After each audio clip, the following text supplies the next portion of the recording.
everybody. And are food shortages a hoax? That's today's subject. Is it a hoax? Is it a lie? Is it a trick? Well, I don't have the answer to that because I personally believe there is. I mean, I've looked up information. I looked up on floods. I've looked up on how we're getting less crops this year. I see that the price of corn is already going up because I have chickens, and it's already gone up by $1 something in my area. I see different food prices is going up.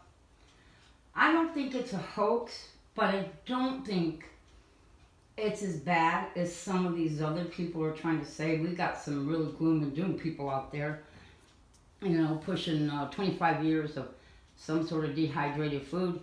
Well, if I'm living in a world that for 25 years doesn't have any food and I have to get something in a bucket, I'm not interested in living. And besides that, I'm already old.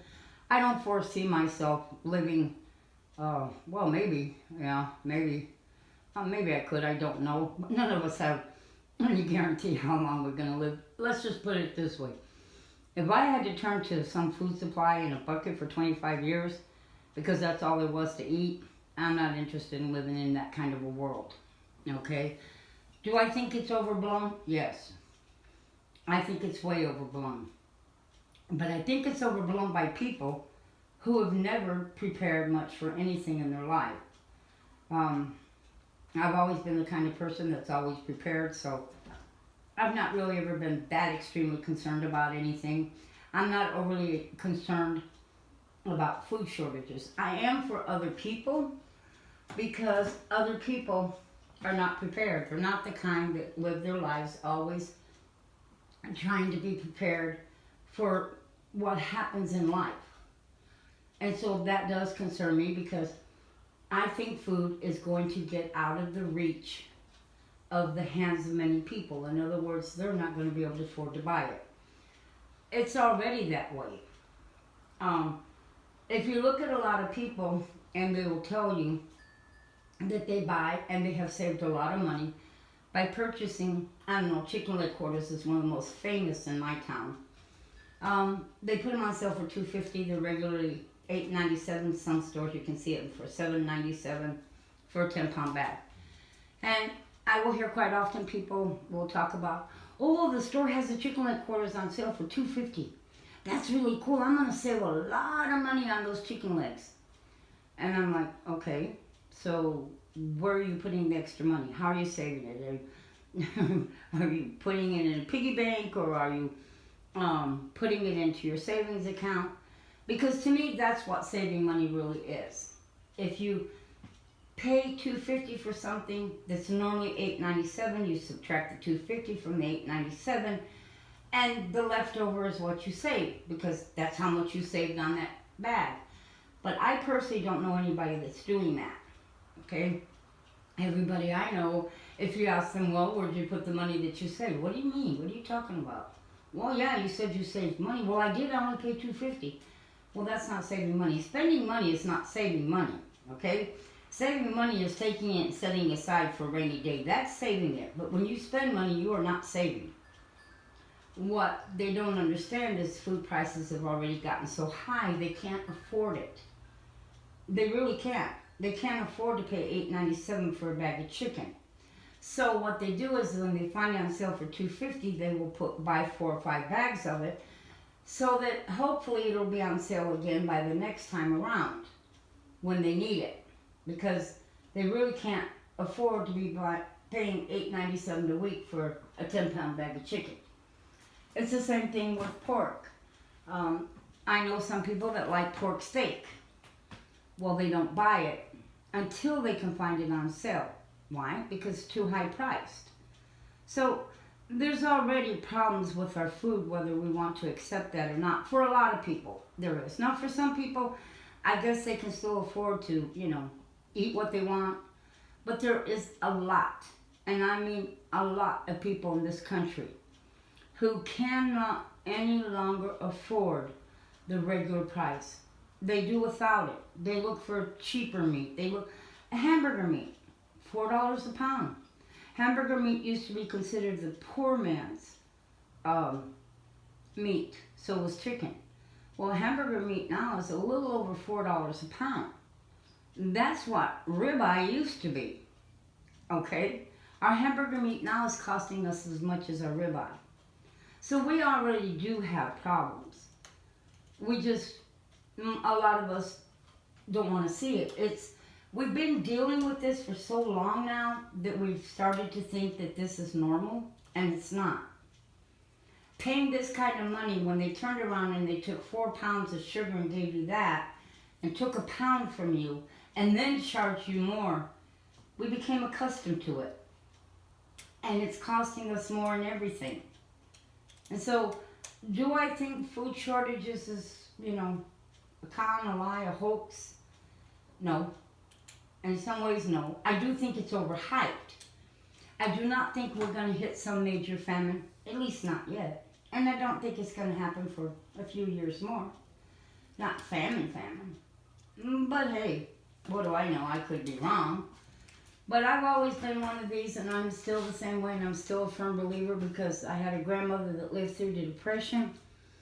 And she said, don't think it ever couldn't happen again, because it can. Have you ever heard that old saying, history repeats itself? Well, let's just say the world may be doing great, and you wake up, and your home is in a depression.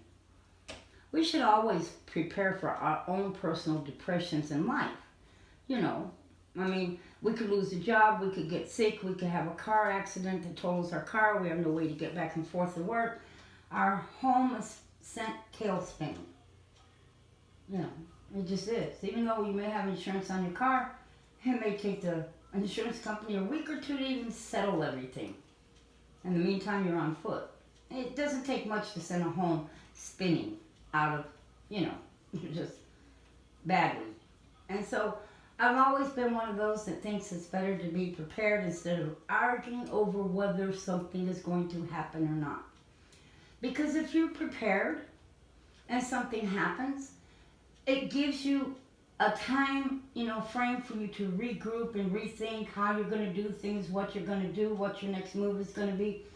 But if you're completely caught off guard with nothing, it becomes real hard to try to group everything that you become short on. But if you have some food in your home to do you for a few months, and you have a problem, a financial situation, whatever it may be, that is one less thing you have to worry about and one less thing you have to spend money on. So that gives you a chance to regroup and fix what the problem is that caused the tailspin in your home, and then you can do something about it. So it's always better that we're prepared for whatever curveball life may bring us. Because, like I said, I do believe there's a lot of hype out there. I do. But I can tell you this. I know food is not going to get cheaper. I know food is going to come higher and higher to the point where we are going to struggle to even get the basics that we need. It's already happening. I see many families struggle. Well, they can only afford chicken leg quarters and hamburger when it's on sale. Because those are the two items you can find the most on sale, at least where I live. You're not going to find steak on some big sale, or shrimp on some really great sale, or beef on some really, big sale. It's hard. And if you do, you'll be lucky. It might be once a year. And so it's harder and harder. You're stuck to the choices of chicken and beef for your family. And if you're lucky and can find a pork steak on sale every so often, you might have one of those. It's becoming harder and harder for us to afford anything when it comes to groceries. So, could we have a food shortage? Yeah, because the prices become so high we can't afford it anymore. And then what? You have a food shortage. You may have people that say you're foolish, it's dumb, I wouldn't worry about it. Well, I think a person who doesn't worry about their home is a foolish person. Because like I said, doesn't take an economy to collapse for everything to tailspin in your home. It just doesn't. A wise person always does something to cushion and protect their home during hard times. They just do. That's why our ancestors did it. And that's the way we should too. So I hope you found this informative. And remember, if you're putting something away for hard times for you and your family, and people will tell you, oh, you're just being silly, you're being foolish, you don't have to go around telling everybody. You're doing it to protect your family. You're not doing it because you think the world is coming to the end or you're going to go in the store and there ain't going to be no food. Let's not carry it too far. Let's just be people that are always careful and wise and put a little away for hard times. And if somebody says something to you, it's simple. If it's a mistake, it's a mistake you can always eat. But if you don't do it and your household hits hard times, you may not have anything to eat. Because some people say, well, there's food stamps, we could always get food stamps. Well, the prices go so high. $100 worth of food stamps may only be as good as $25 when it comes to grocery shopping. And so you'll still have problems. So, and besides that, it takes sometimes a long time to get them. But I don't try to get into those sort of things. That's up to each an individual person. But like I said, always protect your home for hard times. And may you have a very blessed day.